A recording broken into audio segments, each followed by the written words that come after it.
ತಯಾರಿಲ್ಲ. ಅದ್ರ ಜೊತೆಗೆ ಜಲಗಾರರು 330 ಹಳ್ಳಿಯಲ್ಲೂ ಜಲಗಾರರಿದ್ದೀರಿ. ಇವತ್ತು ನಾನಾ ರೀತಿಯ ಸಮಸ್ಯೆಗಳು ನಮ್ಮ ಗಮನಕ್ಕೆ ಬರ್ತಾ ಇರ್ತವೆ. ಜಲಗಾರರದ್ದು ಬರ್ತಾ ಇರ್ತದೆ, ಅಂಗನವಾಡಿ ಟೀಚರ್ಸ್ದು ಬರ್ತಾ ಇರ್ತದೆ, ಸಹಾಯಕಿಯರದು ಬರ್ತಾ ಇರ್ತದೆ, ಆಶಾ ವರ್ಕರ್ಸ್ದು ಬರ್ತಾ ಇರ್ತದೆ. ಎಲ್ಲಾ ರೀತಿಯ ಸಮಸ್ಯೆಗಳು ನಾವು ಕಣ್ಣಾರೆ ಕಿವಿಯಾರೆ ಕೇಳ್ತಾ ಇರ್ತೀವಿ. ಆದ್ರೆ ಇದ್ರ ಬಗ್ಗೆ ಸುದ್ದಿ ಮಾಡ್ಲಿಕ್ಕೆ, ವಾಯ್ಸ್ ಮಾಡ್ಲಿಕ್ಕೆ ಆ ಒಂದು ಶಕ್ತಿ ಇರ್ತಕ್ಕಂಥವ್ರು ಮುಂದೆ ಬರ್ಬೇಕಲ್ವಾ? ಮುಂದೆ ಬರ್ಲಿಲ್ಲ ಅಂತಂದ್ರೆ ನಿಮ್ಮ ಒಂದು ಹಕ್ಕುಗಳನ್ನು ಯಾವ ರೀತಿ ಪಡಿತೀರಿ? ಪಡೆಯೋದಕ್ಕಾಗೋದೇ ಇಲ್ಲ. ಅಂತ ಒಂದು ಶಕ್ತಿನ ತುಂಬಿಸೋದಕ್ಕೆ ಇಂಥ ಒಂದು ನಾಯಕರ ನೇತೃತ್ವಗಳಲ್ಲಿ ಇಂಥ ಒಂದು ಹೋರಾಟಗಳು ನಡೀತಾ ಇರ್ತವೆ. ಆ ಹೋರಾಟಗಳು ನಡೆಯುವಂಥ ಸಂದರ್ಭದಲ್ಲಿ ನೀವು ಒಂದಿನ 2 ದಿನ ಮುಂಚಿತವಾಗಿ ಇಂಥ ಒಂದು ಮೆಸೇಜ್ಗಳನ್ನ ಪ್ರತಿಯೊಬ್ಬರಿಗೂ ಮುಟ್ಟಿಸಿ ಪ್ರತಿಯೊಬ್ಬರೂ ಇಂಥ ಹೋರಾಟದಲ್ಲಿ ಭಾಗಿಯಾಗೋ ರೀತಿ ಹೇಳಿಕೆಯನ್ನು ಕೊಟ್ಕೊಬೇಕು. ಆ ಒಂದು ಶಕ್ತಿಯನ್ನು ತೋರಿಸಬೇಕು. ಅದು ರಾಜ್ಯ ಸರ್ಕಾರಕ್ಕೆ ಮುಟ್ಟಬೇಕು, ಕೇಂದ್ರ ಸರ್ಕಾರಕ್ಕೆ ಮುಟ್ಟಬೇಕು. ಆಗ ನಮ್ಮ ಇಂಥ ಒಂದು ಹಕ್ಕುಗಳನ್ನು ಪಡಿತಾ ಇರ್ಬೋದು. ಇವತ್ತು ಮೊನ್ನೆ ತಾನೇ ಏನೋ ಮೋದಿ ಸರ್ಕಾರ ಏನು ಹೇಳಿದೆ, ಇವತ್ತು ನೀವು 8 ಗಂಟೆ ಕಾಲ ಕೆಲಸ ಮಾಡ್ತಾ ಇದ್ದೀರಿ. ಮುಂದಿನ ದಿನಗಳಲ್ಲಿ 12 ಅವರ್ ಕೆಲಸ ಮಾಡಬೇಕು. 12 ಅವರು ಕೆಲಸ ಮಾಡಲೇಬೇಕು. 12 ಅವರ್ ಕೆಲಸ ಮಾಡಲಿಲ್ಲ ಅಂತಂದ್ರೆ ನಿಮ್ಮನ್ನ ಸರ್ಕಾರದ ಕೆಲಸದಿಂದ ತೆಗೆದು ಕಾಂಟ್ರಾಕ್ಟ್ ಬೇಸಿಕ್ಗಳೆಲ್ಲ ಹಾಕ್ತಾರೆ. ಅವಾಗ ಮತ್ತೆ ನಾವು ಎಲ್ಲೋಗ್ತೀವಿ? ಮುಷ್ಕರ ಮಾಡೋದ್ರ ಜೊತೆಗೆ ಗುಲಾಮಗಿರಿ ಪದ್ಧತಿಗೆ ನಾವು ಹೋಗ್ತೀವಿ. ಏನೋ ಗುಲಾಮಗಿರಿ ಪದ್ಧತಿಗೆ ಹೋಗ್ತೀವಿ. ಆ ಗುಲಾಮಗಿರಿ ಪದ್ಧತಿಯನ್ನು ಒಡೆದೋಡಿಸ್ಬೇಕು ಅಂತಂದ್ರೆ ನಿಮ್ಮ ಶಕ್ತಿಯನ್ನ ಇಲ್ಲಿ ತೋರಿಸ್ಬೇಕು, ನಮ್ಮ ಹಕ್ಕುಗಳನ್ನ ಪಡಿಬೇಕು. ಆ 12 ಅವರ್ ಕೆಲಸ ಮಾಡ್ತಕ್ಕಂಥ ಆ ಒಂದು ಕಾರ್ಮಿಕ ಒಂದು ನೀತಿಯನ್ನ ವಾಪಸ್ ಪಡಿಬೇಕು. ಸಮಾನತೆಗಾಗಿ ಸಮಾನತೆ ಕೂಲಿ ಕೊಡಬೇಕು ಅನ್ನೋ ಒಂದು ಇದೆಯಲ್ಲ. ಇವತ್ತು ಎಲ್ಲಿ ಸಮಾನತೆ ಕೊಡ್ತಾ ಇದ್ದಾರೆ? ನಾವು ಕಂಡಂಗೆ ಸಮಾನತೆ ಕೂಲಿ ಎಲ್ಲೂ ಯಾರಿಗೂ ಸಿಗ್ತಾ ಇಲ್ಲ. ಹೇಳೋದು 8 ಅವರು, ಮಾಡಿಸೋದು 12 ಅವರ್ ಕೆಲಸ ಮಾಡಿಸ್ತಾ ಇದ್ದಾರೆ.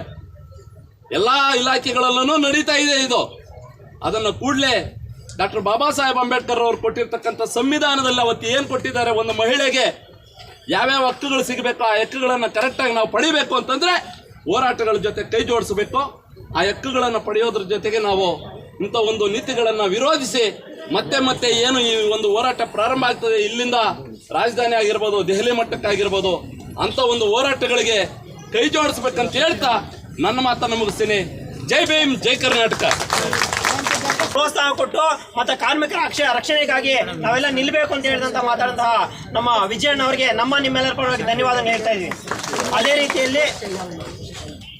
ರೀತಿಯಲ್ಲಿ ಇವತ್ತು ನಾವೆಲ್ಲ ಕಾರ್ಮಿಕರಾಗಿದ್ವಿ. ನಮ್ಮ ಡಿಸ್ಟ್ರಿಕ್ಟ್ ಉಪಾಧ್ಯಕ್ಷ ಅಂತ ಶಶಿಕುಮಾರ್ ಅವರು ಬಂದಿದ್ದಾರೆ. ಇವತ್ತು ಕಾರ್ಮಿಕರ ಜೊತೆಗೆ ಅವರು ಸಹ ಕೈ ಜೋಡಿಸ್ತಾ ಇದ್ದಾರೆ.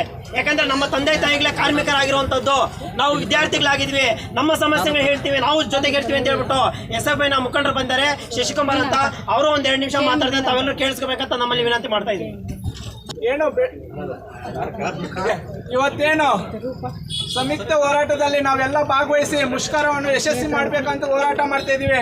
ಉದ್ದೇಶ ಏನಂದ್ರೆ ಇಲ್ಲಿ ಆಶಾ ಕಾರ್ಯಕರ್ತರಾಗಿರ್ಬೋದು ಅಥವಾ ಬಿಸಿ ಊಟದವರಾಗಿರ್ಬೋದು, ಕಾರ್ಮಿಕರಾಗಿರ್ಬೋದು, ಪ್ಲಸ್ ಪಂಚಾಯತಿ ನೌಕರರಾಗಿರ್ಬೋದು, ಅವರು ಮಾಡುವಂತ ಕೆಲಸಕ್ಕೆ ಕನಿಷ್ಠ ವೇತನ ಕೊಟ್ರೆ ಅವ್ರ ಜೀವನವನ್ನು ಯಾವುದೋ ಒಂದು ರೂಪದಲ್ಲಿ ನಡೆಸ್ಕೊಂಡು ಹೋಗ್ತಾರೆ.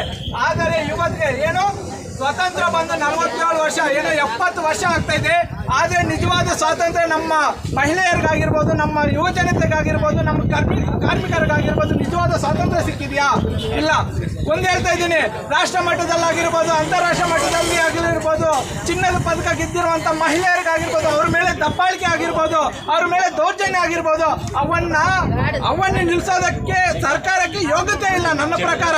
ಯಾಕಂದ್ರೆ 3,600 ಜನ ಡೆಲ್ಲಿಯಲ್ಲಿ ಸಂಸತ್ತು ಮುಂದೆ ರೈತರು ಹೋರಾಟ ಮಾಡಿದ್ದಾರೆ. ಯಾಕಂದ್ರೆ ನಾವು ಬೆಳೆಯೋ ಬೆಳೆಗೆ ಕನಿಷ್ಠ ವೇತನ ಕೊಡಿ ಸ್ವಾಮಿ, ನೀವೇನು ನಮ್ಗೆ ಸ್ವಂತ ದುಡ್ಡು ಕೊಡಬೇಡಿ ಆಯ್ತಾ, ನಾವು ಬೆಳೀತಾ ಇದ್ವಿ, ಬೆಂಬಲ ಬೆಳೆ ಕೊಡಿ ಅಂತ.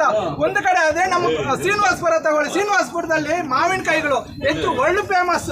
ಏನು ವಿಶ್ವಾದ್ಯಂತ ನಮ್ಮ ಮಾವಿನಕಾಯಿ ತುಂಬಾ ಫೇಮಸ್ ಆಗಿದೆ. ಆದ್ರೆ ಆ ಮಾವಿನ ಹಣ್ಣು ಯಾವ ರೀತಿ ರೋಡ್ಗಳಲ್ಲಿ ಹಾಕಿ ಹೋಗ್ತಾ ಇದ್ದಾರೆ ಅಂದ್ರೆ ಅವ್ರ ಕಷ್ಟ ಏನು, ಅವ್ರ ನಷ್ಟ ಏನು ಅಂತ ಇಲ್ಲಿ ನಮ್ಮ ಕರ್ನಾಟಕ ರಾಜ್ಯದಲ್ಲಿ ಆಗಿರ್ಬೋದು ಮಂತ್ರಿಗಳು ಯಾರು ಮಾತಾಡ್ತಾ ಇಲ್ಲ, ಸಚಿವರು ಯಾರು ಮಾತಾಡ್ತಾ ಇಲ್ಲ. ಆದ್ರೆ ಟೊಮೆಟೊ ಇಲ್ಲಿ ಉತ್ಪತ್ತಿ ಆಗೋದು ಇಡೀ ದೇಶದಂತೆ ಹೋಗ್ತಾ ಇದೆ, ಆದ್ರೆ ಕನಿಷ್ಠ ಬೆಂಬಲ ಇಲ್ಲ. ಆದ್ರೆ ರೈತರು ನಾವು ಏನ್ ಮಾಡ್ತಾ ಇದೀವಿ, ಅದನ್ನ ಏನು ನಾವು ಹಾಲು, ಟೊಮೆಟೊ, ನಾವು ದಿನನಿತ್ಯ ಬಳಸುವ ಉತ್ಪಾದನೆ ಬೆಳೆಗಳ ಮೇಲೆ ಹೆಚ್ಚು ತೆರಿಗೆ ಆಗ್ತಾ ಇದೆ, GST ಹೆಚ್ಚಾಗ್ತಾ ಇದೆ. ಆದರೆ ಕನಿಷ್ಠ ವೇತನ ಕೊಡ್ತಾ ಇಲ್ಲ. ನಾನು ಒಂದೇ ಹೇಳಿದೆ, ಮೊನ್ನೆ ಯಾರೋ ಒಬ್ಬ ಬಿಸಿ ಊಟದವ್ರು ನನ್ನ ಜೊತೆ ಮಾತಾಡ್ತಾ ಇದ್ದೋ, ಅಣ್ಣ ನಾನು 10 ವರ್ಷ ಮಾಡಿದ್ದೀನಿ ಇದು ಬಿಸಿ ಊಟದಲ್ಲಿ, ನಾನು 7ನೇ ಕ್ಲಾಸ್ ಪಾಸ್ ಆಗಿರೋದು. ಆದರೆ ಏಕಾಏಕಿ ಬಂದ್ಬಿಟ್ಟು ಸರ್ಕಾರ ನನ್ನ ತೆಗೆದು ಬಿಸಾಕ್ತಾ ಇದೆ. ಆದರೆ 10 ವರ್ಷ ಸರ್ವಿಸ್ ಮಾಡಿದ್ದೀನಿ, ನನ್ನ ಜೀವನ ಪಾಡೇನು? ಅದೇ